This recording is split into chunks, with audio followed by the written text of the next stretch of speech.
Hey, welcome to Fractal Bitcoin. I'm Chris. Today we're going to talk about the forgotten facts about Bitcoin's 2009 launch and the Genesis block. Why? Because today Bitcoin turns 16 years old. That's right. January 3rd, 2009 was the Genesis block, and today's January 3rd, 2025. So 16 years old. Let's get right into it. So first of all, number one, Satoshi had to mine the Genesis block. And you might know some of these, but I guarantee you don't know a bunch of these, at most of these, right? So yeah, he had to mine the Genesis block. And he basically, if Satoshi had merely released the Bitcoin code without mining the Genesis block, others could have launched their own versions of Bitcoin simultaneously. This would have led to multiple Genesis blocks and fractured the currency at inception. Yeah, so the Genesis block is very important. It sort of like stabilizes all of Bitcoin to this day. We'll get more into that in a second, but there was no pre-mine. So unlike many modern cryptocurrencies, Bitcoin's launch did not include a pre-mine. Satoshi started mining at the same time as everyone else. Although the Genesis block yields 50 Bitcoin, these coins are unspendable. So yeah, we'll talk about that more in a second. But yeah, the 50 Bitcoin reward from the first block is actually unspendable. All right, number two, the Genesis block's timestamp. Yeah, he put a hidden message in there. Satoshi did. The Genesis block was mined on January 3rd, 2009 and included the message, "The Times, 3 January 2009, Chancellor on brink of second bailout for banks." This was an actual headline from the Times newspaper reflecting the global financial crisis and indicating Satoshi's critique of traditional banking systems. Yeah, and the exact timestamp of the Genesis block was this number, which is equivalent to January 3rd, 2009 at 1815 Universal Time. Yeah, and also many block explorers refer to it as block 0. Which I guess technically it is. Like I said, the Genesis block is like, it's the first one that every other block references. All right, yeah, and the unspendable reward. So from the Genesis block, the 50 Bitcoin are forever locked. Yeah, the Genesis block reward cannot be moved due to a unique script structure in the block's creation. Though these coins exist on the blockchain, they are effectively locked and unspendable. That's pretty interesting. Yeah, there are no predecessor blocks. This is block 0. The Genesis block is considered block 0 because it does not reference any earlier block. Every subsequent block in Bitcoin's chain anchors back to this original entry point. I thought that was interesting. I don't know a lot of this stuff. I'm not very technical with Bitcoin. All right, mining difficulty and CPU mining. Yeah, the difficulty at the very beginning was 1. When Satoshi mined the Genesis block, the difficulty was set to 1, an extremely low value compared to current levels, which are over 67 trillion. So 1 was like nothing. And it was a CPU-only era.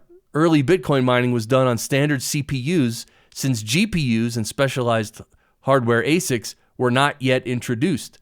So that's interesting. It was all CPU-based, and because the difficulty was so easy, it was doable for people just to mine Bitcoin right on their computer easily. Delay before block 1. Yeah, there's actually a 6-day gap between the Genesis block, which is block 0, and block 1. While Bitcoin is designed for blocks to be found around every 10 minutes, block 1 was mined 6 days after the Genesis block on January 8th, 2009.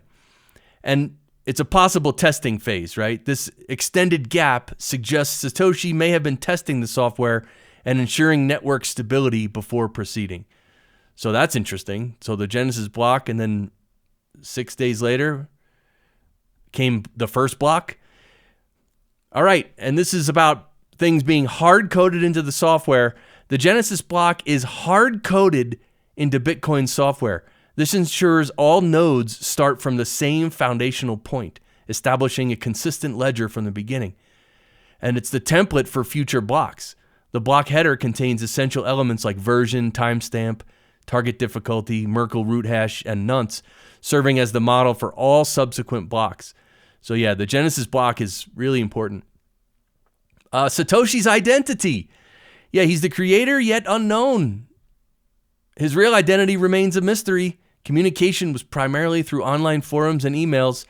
And regarding his departure, he disappeared from public view around 2010, leaving behind a large number of Bitcoins and an active growing community.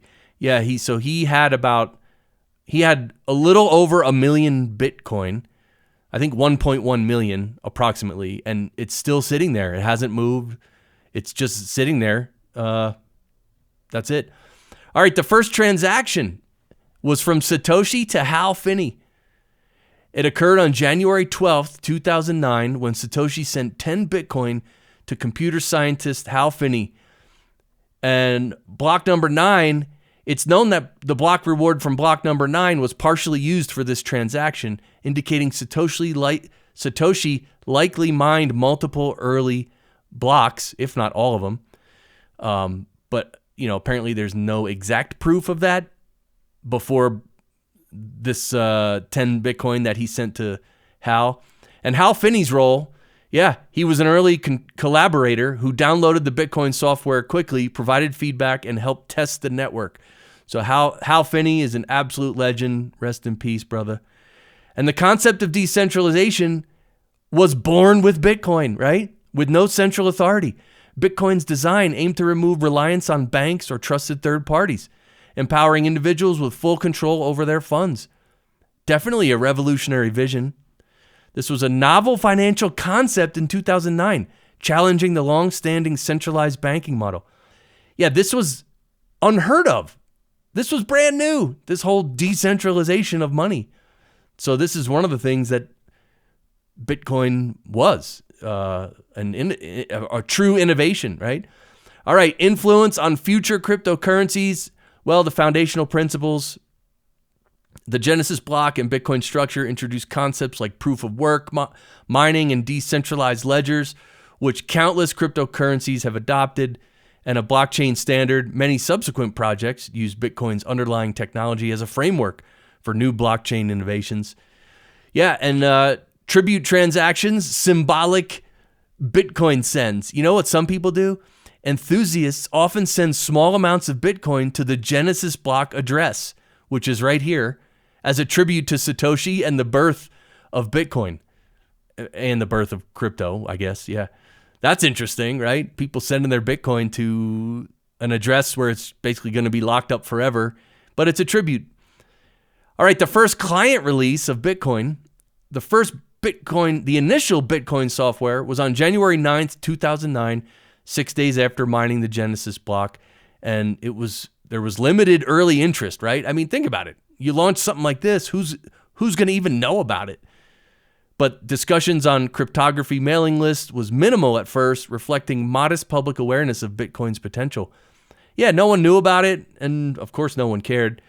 And it was a long time. It was years before, or actually I think it was 9 months before Bitcoin even had a price. Like literally it didn't even really have a price for the first 9 months approximately. Code comments and pre-announcements. Yeah, Satoshi's early Bitcoin code included lighthearted and philosophical comments such as, "You can't trust anyone these days." And the reveal of Bitcoin itself was on November 1st, 2008.